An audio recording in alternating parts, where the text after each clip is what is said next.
Assalamualaikum warahmatullahi wabarakatuh. Perkenalkan, nama saya Syarifah Halija Madani dari Prodi S1 Keperawatan kelas B.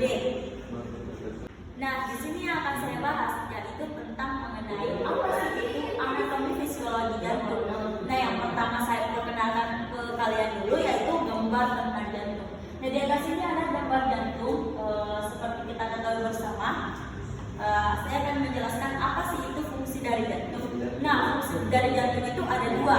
Yang pertama itu untuk memompa atau mengirim darah ke seluruh jaringan tubuh kita. Nah, darah ini perlu kita kirim ke jaringan tubuh karena ada dua hal.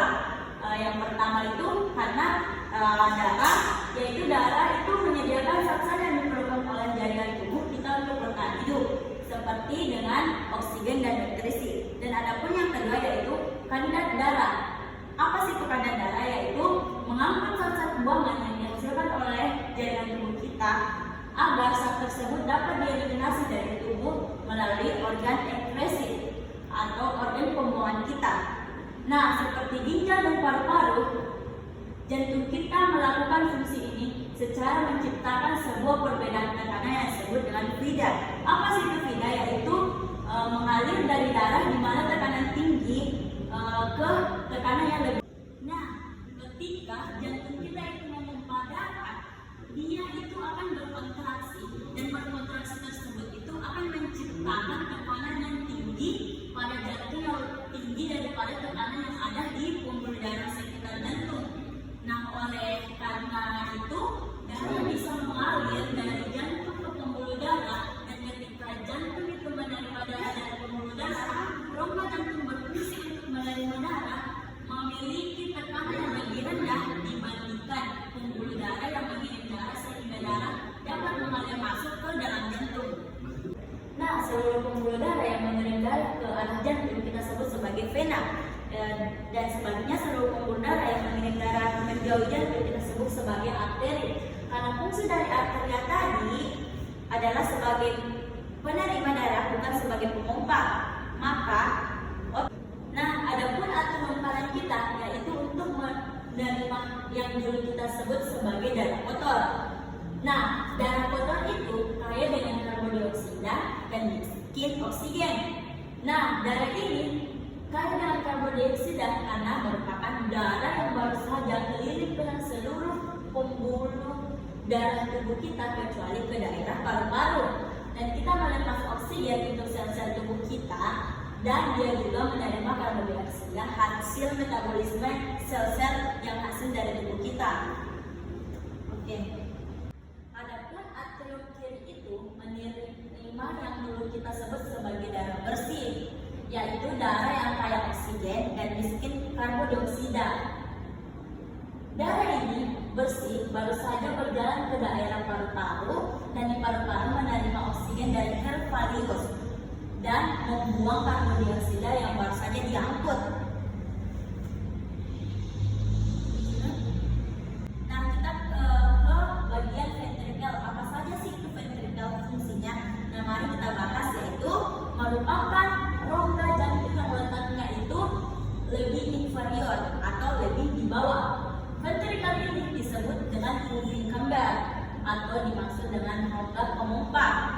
Oleh karena itu, fungsinya dari ventrikel, mau itu ventrikel kanan atau maupun ventrikel kiri, adalah untuk memompa darah keluar dari jantung. Nah, adapun atrium kanan kita itu berisi darah kotor atau darah yang kaya CO2 dan miskin O2. Nah, darah kotor itu nanti kita akan dialirkan ke ventrikel kanan. Oleh karena itu, ventrikel kanan akan memompa darah kotor kita keluar dari jantung. Selanjutnya yaitu kita ke ventrikel kanan, yaitu apa sih yang di bagian ventrikel kanan itu fungsinya? Nah, ini akan memompa darah kotor menuju ke paru-paru agar nanti di daerah paru-paru darah kotor ini dapat melepas CO2 yang tadi diangkut, dan dia dapat menerima O2 agar dia menjadi darah yang bersih dan mengantar dari ventrikel kanan ke paru-paru.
jaringan tubuh kita yang tadinya darah bersih ujung-ujungnya dari kotor.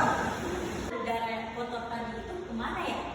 Nah, di sini darah kotor itu terbagi dari 3 vena, yaitu yang pertama superior vena cava yang biasa berasal dari parahan di atas tubuh kita. Lalu yang kedua ke inferior vena cava, yaitu untuk darah yang berasal dari paruhan tengah dan paruhan bawah tubuh kita. Dan yang ketiga coronary veins, yaitu untuk darah yang berasal dari otot jantung kita.